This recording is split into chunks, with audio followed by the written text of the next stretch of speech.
Halo semuanya, selamat datang kembali di channel DeepMind ID, tempat kita ngobrolin berbagai ide mendalam dan refleksi tentang kehidupan. Di video kali ini, aku pengen ngobrolin sesuatu yang dekat banget sama kita semua, yaitu musik. Kita semua tahu, musik selalu jadi bagian penting dalam hidup. Tapi pernah nggak sih kamu ngerasa kalau musik sekarang udah nggak sama lagi seperti dulu? Nah, di video ini aku akan membahas perjalanan perkembangan musik dari masa lalu, bagaimana teknologi mengubahnya, dan apa yang mungkin terjadi di masa depan. Yuk, kita mulai. Dalam tema ini, saya akan membahas tentang perkembangan musik, mulai dari masa lalu hingga sekarang, serta kemungkinan yang akan datang. Musik, sebagai bagian dari seni, tentu tidak bisa dipisahkan dari bentuk seni lainnya seperti seni rupa, lukis, dan film. Meski demikian, saya akan lebih fokus pada musik. Penting untuk dicatat bahwa saya bukan pengamat atau ahli musik. Saya hanya penikmat musik biasa. Meski begitu, saya punya sedikit pengalaman bermain gitar dan drum, dan cukup aktif dalam hal-hal sederhana seperti karaoke. Jadi, meskipun bukan ahli, saya menikmati musik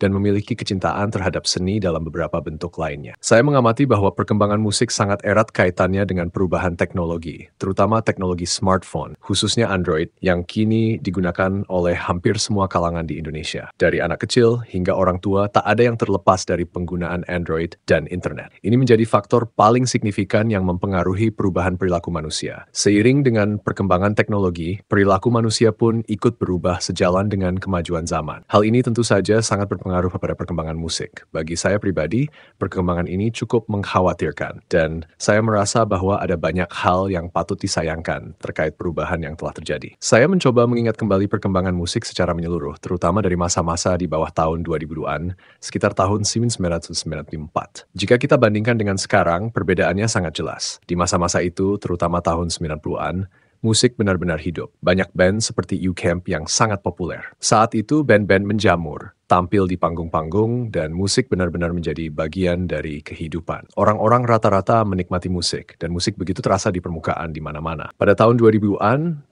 puncaknya terjadi. Di Indonesia banyak band terbentuk, dan proses rekaman menjadi sesuatu yang sangat besar. Para band berlomba untuk dikenal dengan banyak panggung dan parade musik di mana orang-orang juga berlomba-lomba belajar musik, membentuk grup band, dan berharap menjadi terkenal. Ini semua terjadi sebelum era internet dan Android merajai, ketika acara-acara musik disiarkan di TV. Zaman dulu, rekaman fisik masih sangat dihargai. Tidak ada pembajakan digital, jadi pemain musik yang berhasil menjual ribuan kopi rekaman dianggap sukses. Tidak hanya musiknya yang dinikmati, tetapi juga prosesnya yang dirasakan oleh semua orang. Ada korelasi yang sangat erat antara pemain musik, penyanyi, dan penikmat musik. Mereka saling terhubung dalam cara yang sangat alami dan berharga. Di tahun-tahun itu, saya benar-benar merasakan kejayaan musik. Kenikmatan mendengarkan musik di masa itu sungguh luar biasa, berbeda dengan zaman sekarang yang terasa lebih hampa. Nanti saya akan membahas lebih lanjut tentang perbedaannya, tetapi mari kita lihat dulu masa-masa di sekitar tahun 2000-an. Pada masa itu, banyak band baru bermunculan, namun band-band lama tidak mudah terlupakan. Band-band seperti Kangen Band, Stinky,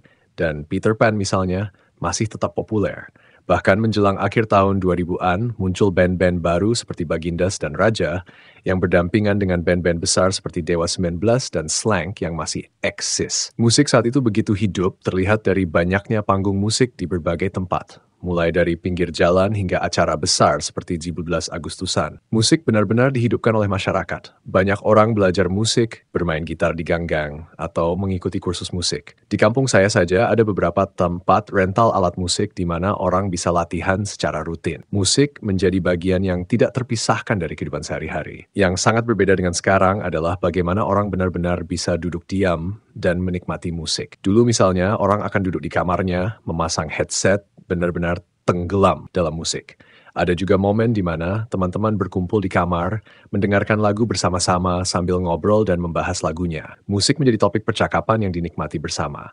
Hal ini terjadi karena saat itu teknologi seperti Android belum mengubah perilaku kita. Sekarang, musik seolah terpinggirkan oleh kesibukan mengejar karier, pendidikan formal, dan kebutuhan ekonomi. Musik yang dulu memberi waktu untuk bersantai, kini tergeser oleh tuntutan hidup dan teknologi. Kalau kita mencoba mencari lagu-lagu di Google atau YouTube, cukup dengan mengetik kata kunci lagu tahun 2000-an dan yang muncul adalah lagu-lagu dari era kejayaan itu. Ini menunjukkan betapa kuatnya pengaruh masa-masa tersebut. Namun, seiring berjalannya waktu, kita bisa melihat penurunan drastis dalam kualitas dan penerimaan musik. Para penikmat musik yang dulunya menikmati rekaman fisik, sekarang lebih sering mengunduh lagu secara digital. Ini juga membuat banyak musisi menyadari bahwa era mereka mulai memudar. Mereka memilih untuk berhenti menciptakan album baru karena musik mereka tidak lagi dinikmati seperti dulu. Para pencipta musik zaman sekarang berbeda dengan pencipta musik dahulu. Musik modern lebih banyak dipengaruhi oleh teknologi dan seringkali kehilangan emosi yang mendalam. Lagu-lagu lama lebih sederhana, mudah dinikmati oleh semua kalangan, dari remaja hingga orang tua.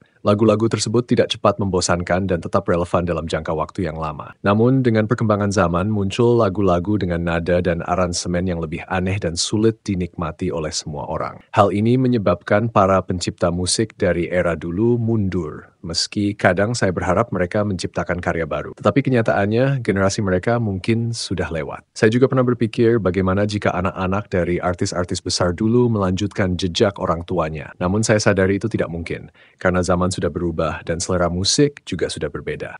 Zaman dulu musik benar-benar ramai, bahkan sempat ada masanya di mana musik dari Malaysia begitu populer di Indonesia. Mungkin saat itu generasi musik Indonesia sedikit bosan, sehingga lagu-lagu dari Malaysia seperti Isabella menjadi sangat digemari. Itu tetap merupakan bagian dari seni, dan cukup seru melihat bagaimana musik dari negara tetangga ikut meramaikan kancah musik Indonesia. Ada juga masa di mana industri musik Indonesia seolah berhenti karena pengaruh MTV yang masuk secara gratis ke TV Indonesia. Gaya musik barat, terutama rock alternatif, mulai memengaruhi selera masyarakat. Musik barat bercampur dengan musik Indonesia dan pada masa itu semuanya masih ramai dinikmati. Namun, seperti yang saya sebutkan sebelumnya, seiring berjalannya waktu, musik mulai kehilangan pesonanya. Banyak artis-artis lama berhenti membuat lagu. Misalnya, band Noah yang dipimpin oleh Ariel. Meskipun mereka mencoba beradaptasi dengan perubahan, membuat lagu-lagu baru, respons masyarakat tidak lagi sebesar dulu. Untuk tetap eksis, mereka memilih membawakan ulang lagu-lagu lawas, seperti Kupu-Kupu Malam, yang diaransemen ulang dengan gaya baru. Ini adalah taktik untuk tetap relevan, tetapi efeknya hanya bertahan sebentar, dan akhirnya musik tersebut kembali memudar. Dulu, proses rekaman sangat sulit. Hanya band-band besar yang bisa masuk ke studio rekaman, dan prosesnya sangat mahal. Tetapi sekarang, dengan kemajuan teknologi, semua orang bisa punya studio mini di rumah. Peralatan semakin mudah didapat dan lebih murah, sehingga dunia rekaman profesional seperti dulu mulai mati. Musik sekarang lebih banyak lari ke platform seperti YouTube. Orang bisa membuat musik sendiri, tanpa harus melalui proses seleksi di TV atau label besar. Ini adalah titik perubahan besar yang membawa kita ke perkembangan musik di era digital yang akan saya bahas lebih lanjut nanti. Perkembangan berikutnya yang ingin saya bahas adalah perubahan drastis dalam dunia musik, khususnya dengan munculnya artis dadakan. Para pemusik saat ini berbeda dengan artis-artis yang dulu menempuh perjalanan panjang untuk mencapai kesuksesan. Sekarang, peralatan yang murah dan kemudahan tampil di platform seperti YouTube membuat siapa saja bisa menjadi artis dengan cepat. Tidak perlu melalui TV atau label besar lagi, cukup dengan membuat channel YouTube sendiri. Namun, sayangnya banyak dari mereka yang tidak menciptakan lagu baru. Ada masa ketika tren cover lagu sangat booming, dan itu berlangsung selama beberapa tahun terakhir. Mereka tidak lagi menciptakan lagu, melainkan mengcover lagu-lagu tahun 2000-an, atau lagu-lagu hits dari era sebelumnya, dengan aransemen baru dan gaya vokal mereka sendiri. Penikmat musik zaman sekarang tidak lagi tertarik pada lagu-lagu baru yang diciptakan oleh artis baru. Mereka lebih memilih lagu-lagu lama yang di-cover ulang. Saya melihat pada masa itu, YouTube penuh dengan artis-artis dadakan yang meng-cover lagu. Beberapa bahkan memiliki jumlah subscriber yang besar. Kualitasnya pun sangat bervariasi, dari yang sangat bagus hingga yang kurang baik, tetapi yang penting mereka punya alat dan promosi yang tepat. Saya seringkali mendengar bahwa ada yang suaranya bahkan lebih bagus daripada artis asli, dan aransemen musiknya juga lebih menarik. Namun, cover lagu juga punya batas. Lagu-lagu lama terus di-cover dan diulang-ulang sampai penonton mulai jenuh. Saat ini, tren cover lagu sudah mulai menurun karena tidak ada lagi lagu baru yang signifikan untuk di-cover dan pendengar mulai bosan. Saya khawatir jika tren ini berlanjut tanpa inovasi, musik akan kehilangan daya tariknya di masa mendatang. Dalam situasi seperti ini, saya jadi merasa khawatir dengan masa depan musik. Saya merindukan zaman-zaman dulu ketika musik benar-benar dinikmati. Namun sekalipun artis-artis lama mencoba menciptakan lagu baru dengan gaya yang sama seperti dulu, rasanya penerimaannya akan berbeda. Generasi sekarang, termasuk para pendengar muda, pikirannya sudah terlalu sibuk dengan teknologi, Android, dan game online. Dulu, Karena tidak ada gangguan seperti game online di ponsel, musik masih bisa dinikmati dengan lebih mendalam. Sekarang semuanya berubah. Musik kini jarang dinikmati dengan fokus penuh. Biasanya hanya sekadar sebagai latar belakang, misalnya saat orang makan di kafe atau di acara-acara tertentu. Tidak banyak lagi orang yang benar-benar memperhatikan siapa penyanyi atau bandnya, karena musik hanya menjadi background. Bahkan di dalam mobil, musik seringkali hanya terdengar saat kita melamun atau melakukan sesuatu yang lain. Berbeda dengan dulu, ketika kita benar-benar ikut bernyanyi bersama musik yang diputar, kini musik hanya menjadi pengiring tanpa perhatian penuh. Saya juga berpikir banyak kursus-kursus musik yang tutup, seperti kursus vokal, drum, atau gitar. Jual beli peralatan musik juga mungkin tidak seramai dulu. Orang tua yang dulu punya harapan agar anaknya bisa sukses di dunia musik, kini tidak lagi melihat masa depan di sana. Walaupun ada yang masih hobi atau memainkan musik di kafe dengan teman-temannya, semuanya berjalan seadanya saja, tanpa harapan besar seperti dulu. Contoh yang bisa kita lihat adalah bisnis karaoke. Dulu bisnis ini sangat ramai, terutama di mall-mall dengan banyak artis membuka tempat karaoke mereka sendiri, seperti Inul Karaoke. Dulu saya juga sering pergi karaokean bersama teman-teman, mengumpulkan uang bersama, dan benar-benar menikmati sesi nyanyi bergantian. Sekarang, meskipun orang masih datang ke karaoke, lebih sering hanya untuk sekadar ngumpul-ngumpul. Siapa yang akan nyanyi juga sudah tidak terlalu penting, bahkan kadang disuruh-suruh saja, dan orangnya malas atau tidak tertarik. Lagu-lagu yang tersedia di karaoke pun seringkali masih lagu-lagu tahun 2000-an atau lagu-lagu lawas seperti dari Dewi Yul atau Bro Marantika. Meski ada beberapa lagu yang disebut lagu sepanjang masa, nyatanya lama-lama orang juga bisa merasa jenuh karena terlalu sering menyanyikannya. Meskipun ada beberapa lagu baru yang muncul dan cukup enak, mereka jarang bertahan lama. Begitu kita menyanyikannya berapa kali, rasanya sudah mulai bosan dan tidak ada lagi yang bisa dinikmati. Dulu, setiap tahun selalu ada album-album baru yang bermunculan dan dinantikan. Sekarang, sepertinya tidak ada lagi. Lagu-lagu baru, entah itu lagu cover atau ciptaan baru, jarang sekali bisa bertahan lama. Contohnya lagu Tiara yang di-cover dari lagu Malaysia. Lagu ini sempat booming dan dinyanyikan di mana-mana, baik di karaoke maupun di acara lain. Tetapi meski booming, popularitasnya hanya bertahan 2-3 bulan sebelum akhirnya hilang. Berbeda dengan dulu, di mana lagu-lagu bisa dinikmati lebih lama karena banyak pilihan.